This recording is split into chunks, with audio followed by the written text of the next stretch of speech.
ताज्या बातम्यांसाठी मराठा न्यूजला सबस्क्राईब करा आणि बेल आयकॉन प्रेस करा. कालपासून आपण सगळे, खास करून मीडिया, एक प्रश्न विचारताय, काय ईडीच्या नोटीसचं काय झालं? आपण नेहमी मला घरी येऊन भेटता, सामना कार्यालयात येऊन भेटता, शिवसेना भवनात येऊन भेटता आणि मी आपल्याशी बोलत असतो अनेक विषयावर. आमच्यासाठी ईडी हा काही महत्त्वाचा विषय नाही आहे. सीबीआय असेल, ईडी असेल, इन्कम टॅक्स असेल, कधी काळी या तिन्ही संस्थांना या देशामध्ये प्रतिष्ठा प्राप्त झाली. एखाद्या गुन्ह्यासंदर्भात सीबीआय, ईडी किंवा आयकर विभागानं कारवाई करायचं म्हटलं की खरोखर त्याच्यामध्ये काहीतरी गांभीर्य आहे असं लोकांना वाटत होतं. पण गेल्या काही वर्षापासून ईडीची नोटीस येणं, ईडीनं कारवाई करणं म्हणजे एखाद्या राजकीय पक्षानं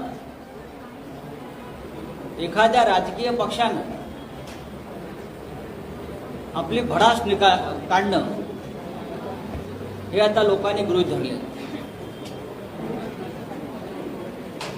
सत्तेतल्या राजकीय पक्षाला, केंद्रातल्या, जेव्हा राजकीय विरोधकांना राजकीय दृष्ट्या संपवता येत नाही,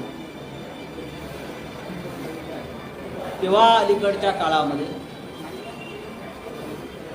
हे असे ईडी सारखे, सीबीआय सारखे, इन्कम टॅक्स सारखे हत्यारं वापरावी लागतात. गेल्या वर्षभरामध्ये मी पाहतो आहे, ज्येष्ठ नेते शरद पवार असतील, त्यानंतर मी प्रफुल्ल पटेलांचं नाव मगाशी पाहिलं, एकनाथ खडसेंना नोटीस आलेली आहे. माझ्या नावाचा आपण गजर करताय कालपासून. माझ्या बाजूला प्रताप सरनाईक बसलेले आहे. त्यांना सातत्यानं हे जे प्रमुख लोक आहेत, जे या सरकार बनवण्याच्या प्रक्रियेमध्ये सहभागी झालेले आहेत, महाराष्ट्रात भाजपला रोखण्याच्या प्रक्रियेमध्ये, तर त्यांना ह्या ना त्या कारणानं राजकीयदृष्ट्या जेव्हा त्रास देता येत नाही, दबावाला ते बळी पडत नाही, तेव्हा हे असे कागदाचे तुकडे पाठवले जातात. हे फ्रस्ट्रेशन आहे, त्याला वैफल्य म्हणतात. हतबलताय. राजकारणामध्ये समोरासमोरून लढायची ईर्ष्या असायला पाहिजे. जर आपण छत्रपती शिवाजी महाराजांची भूमी असं म्हणतो तर समोर येऊन लढा. घरातल्या मुलांवर, घरातल्या महिलांवर, कुटुंबावर हल्ले करण्याला नामर्दानगी म्हणतात. अशी नामर्दानगी जर कोणी करत असेल तर आत्ताच माझ्या माननीय मुख्यमंत्र्यांशी, म्हणजे आमचे शिवसेना पक्षप्रमुख, यांच्याशी चर्चा झाली आहे. तर शिवसेना त्यांना त्याच पद्धतीनं उत्तर देईल हे लक्षात घ्या. कोणत्याही स्तराला जाऊन आम्ही घाबरत नाही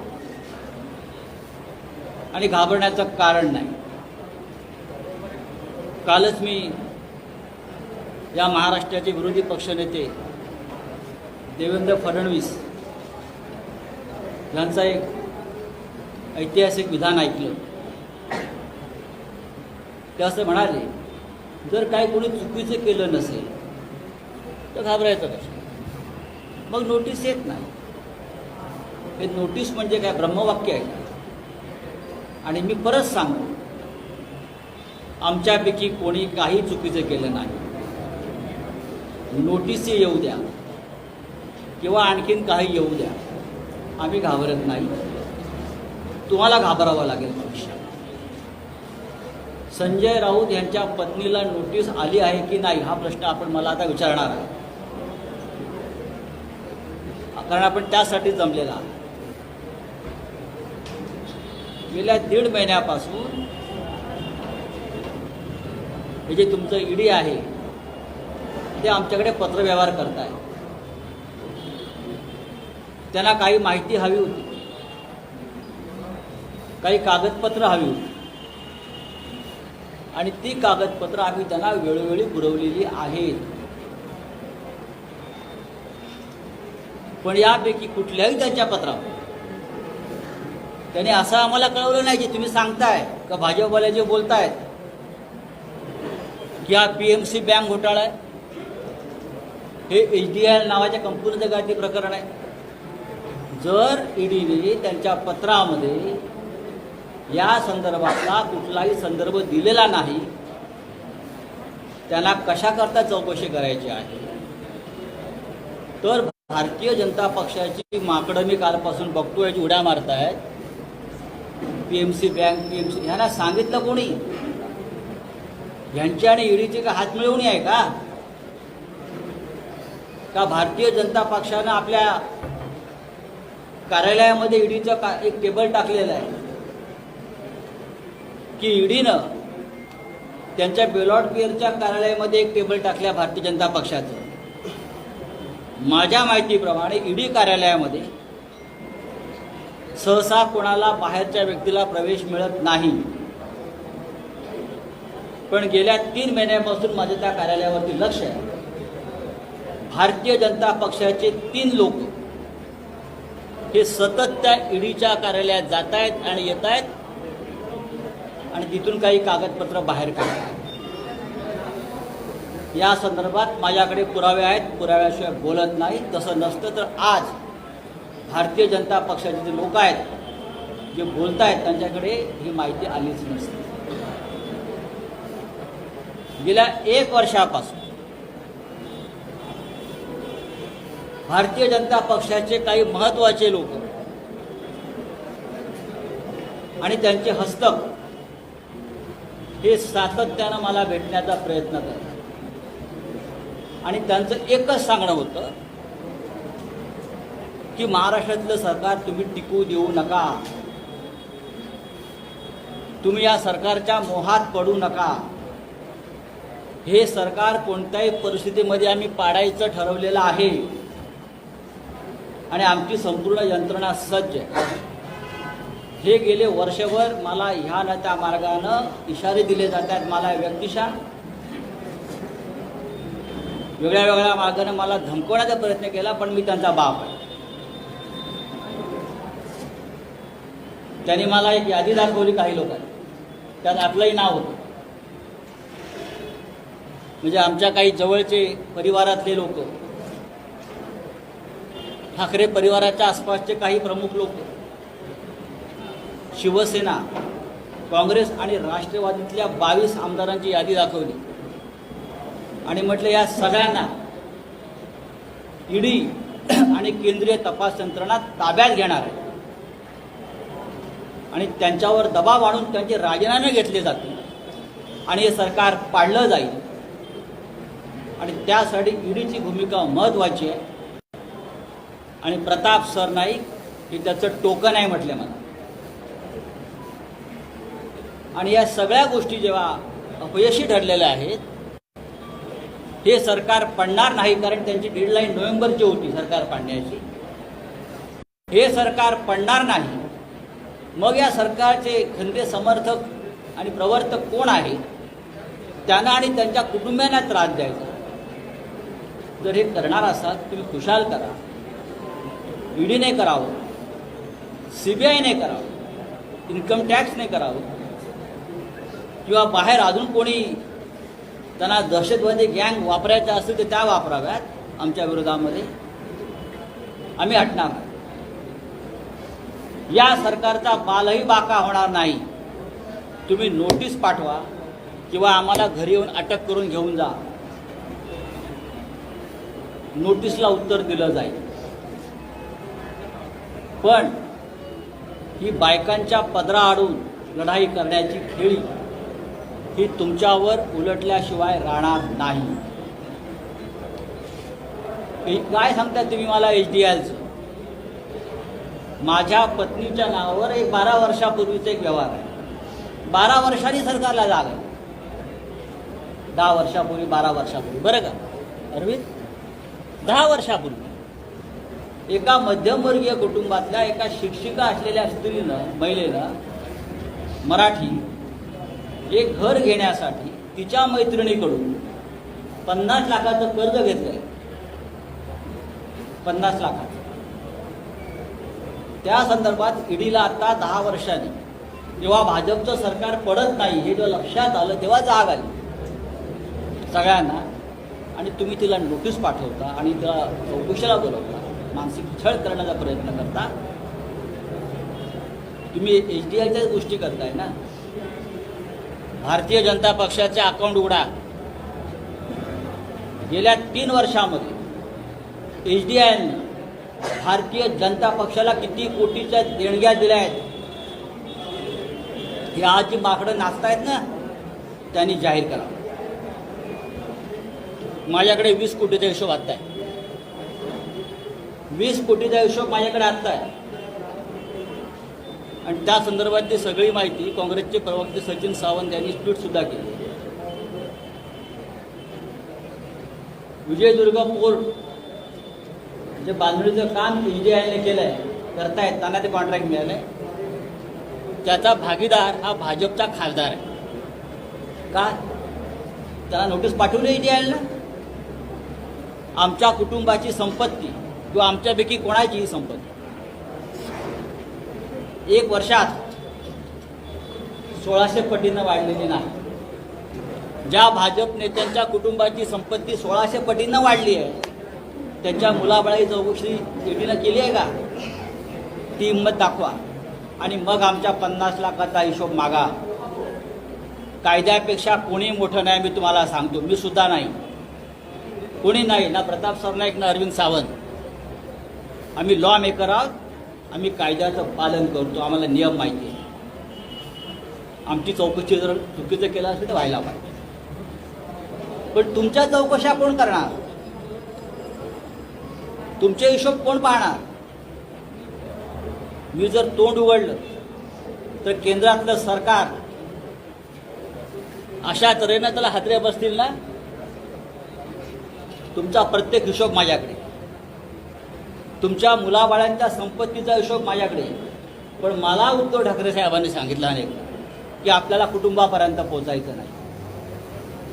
बाळासाहेब ठाकरेंनी जे आम्हाला शिकवलेलं आहे हेच आहे की लढाई थेट समोरासमोर लढा, पाठीत वार करायचा नाही, बायकांना मुलांना लढाईच्या मैदानामध्ये आणायचं नाही. जर कोणी करत असेल तर मला आणि आम्हाला तुमचं सुद्धा पूर्ण वस्त्रहरण करावं लागेल. इतकंच मी सांगतो. ईडीच्या नोटीसला मी आदर करतो. सरकारी यंत्रणा आहे, भले ते भाजपचा पोपट असेल पण त्याच्यावर सरकारचा शिक्का आहे. आम्ही त्यांना जी माहिती हवी ती परत देऊ. पण जर राजकीय सुडानं काय होणार असेल तर त्याला राजकीय पद्धतीनंच उत्तर दिलं जाईल. हे मी आत्ता शिवसेना भवनाच्या ज्या वास्तूतून सांगतोय. पाठीमागे बाळासाहेब ठाकरेंचा पुतळा आहे, त्यांना स्मरून मी सांगतोय. हे प्रकरण तुम्हाला महाग पडेल आणि गरम पडेल. जय हिंद, जय महाराष्ट्र. चला.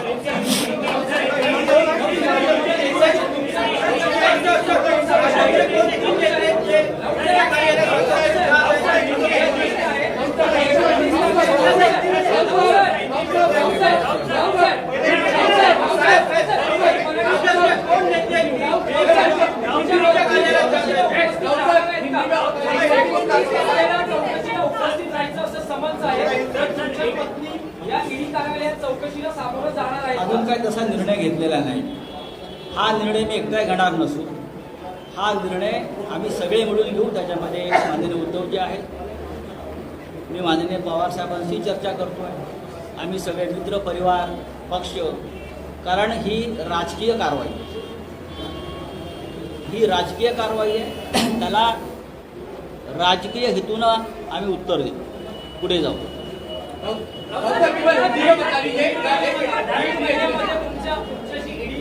संपर्क साधला होता. किती वेळा समन्स तुमच्या कुटुंबियांना ते सोडून द्यावं. 100 वेळाला असेल, मला काय किंमत नाही. 100 वेळाला असेल. मी आपल्याला जे सांगितलेलं आहे ते महत्त्वाचं आहे. माझ्याकडे मी मागे सांगितल्याप्रमाणे माझ्याकडे भारतीय जनता पक्षाच्या 120 नेत्यांची यादी तयार आहे. 120 आणि त्या फिट केस ईडीसाठी आहेत. ईडी त्यांच्यावरती काय कारवाई करते हे मला पाहायचं आहे. त्यानंतर माझ्या पत्नीचं चौकशीला पाठवायचं की नाही ते मी पाहिन.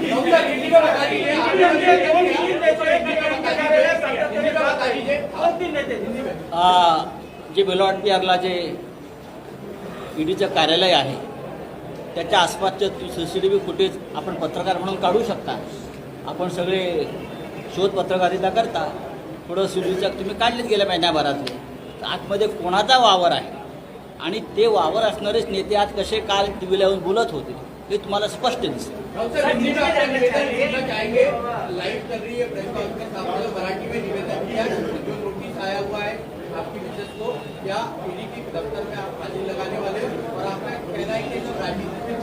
देखिए ये सब राजनीति से प्रेरित है. 10 साल पुरानी एक केस निकाला है ईडी ने, 10 साल पुरानी. देखिए हम मिडिल क्लास लोग हैं. मेरी पत्नी एक शिक्षिका है. उसने अपने एक दोस्त से 10 साल पहले 50 लाख का कर्जा लिया है. वो पूरा कर्जा हमने इनकम टैक्स को दिखाया है. वो हमने राज्यसभा के एफिडेविट में दिखाया है. अगर आप मेरे राज्यसभा के जो प्रॉपर्टी के एफिडेविट होते हैं, हमने कोई छुपाई ये बात नहीं है. 50 लाख का जो हमारा लोन है वो हमने दिखाया है. तो ईडी को क्या तकलीफ है या भारतीय जनता पार्टी को क्या तकलीफ है उसमें? इस देश में भारतीय जनता पार्टी में ऐसे बड़े बड़े सुरमा बैठे हैं. अगर मैं उनके परिवार तक पहुंचा तो आपको देश छोड़कर भागना पड़ेगा. ये आपको बताता हूँ. नीरव मोदी और विजय माल्या के साथ भारतीय जनता पार्टी की पूरी फलटन खड़ी हो जाएगी लंदन और ब्रिटेन में. तो आप देखिए, आप मुझसे पंगा मत लेना. आप मुझसे पंगा मत लेना. मैं देखता हूँ. मैं नंगा आदमी हूँ. मैं शिवसैनिक हूँ बाला साहब ठाकरे का.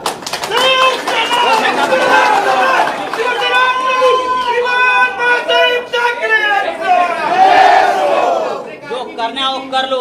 बीजेपी के लोगों ने अरे आप मेरे क्या उखड़ लोगे? जाओ. बहुत देखे मैंने आप जैसे.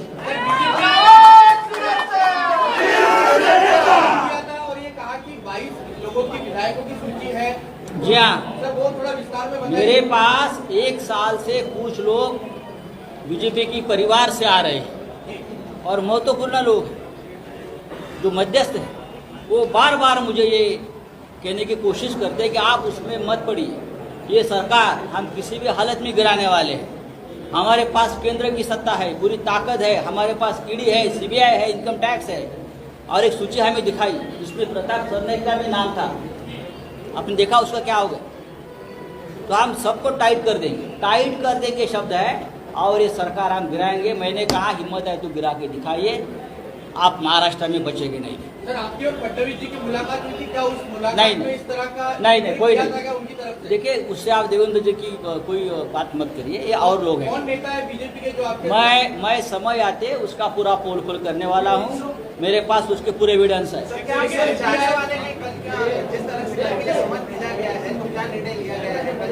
देखिए मुझे अब तक ये पता नहीं है कि किस सिलसिले में ये नोटिस है. जो डॉक्यूमेंट्स के बारे में ईडी ने मुझे पत्र लिखा था वो डॉक्यूमेंट्स हमने 2 बार उनको भेज दिए. जो जो उनको कागज चाहिए वो हमने दिए. इस देश में करोड़ों के घपले हुए हैं. ईडी वहाँ तक पहुँचने के बाद छोड़िए, सोचा भी नहीं ईडी ने क्या कोई इंक्वायरी करनी चाहिए. लेकिन 10 साल पहले 50 लाख हमने कर्ज लिया था. उसके बारे में ईडी को बहुत अचानक इंटरेस्ट जाग उठा है. और भारतीय जनता पार्टी के कुछ बंदर यहाँ है तो उछल रहे हैं हमारे नाम से. हाँ, बंदर जब क्या बोलते, बंदर जब दारू पीता है ना तो ज़्यादा उछलता है। मैं आपकी नशा उतार दूंगा। मेरा नाम संजय राउत है। तीसरी बार समन भेजा गया है। लोगों के नाम आपके पास है, तो ये क्या आप ईडी को देंगे और कब देंगे? जल्दी ही दूंगा मैं। और मेरे पास ऐसी लिस्ट है जो ईडी के लिए अगर कुछ काम नहीं होगा तो 5 साल तक मेरी लिस्ट पर ईडी काम करते बैठेगी। इतना मेरे पास मसाला मैं भेज रहा हूँ। हमारा क्या है, हमारा तो 50 लाख का लोन का मामला है ना। अरे 50 लाख का ठीक है, 50 करोड़ कर लो आप उसमें, मैं नहीं डरने वाला। उनको भी पता चलेगा किससे पंगा लिया है। ताज्या बातम्यांसाठी मराठा न्यूजला सबस्क्राईब करा आणि बेल आयकॉन प्रेस करा.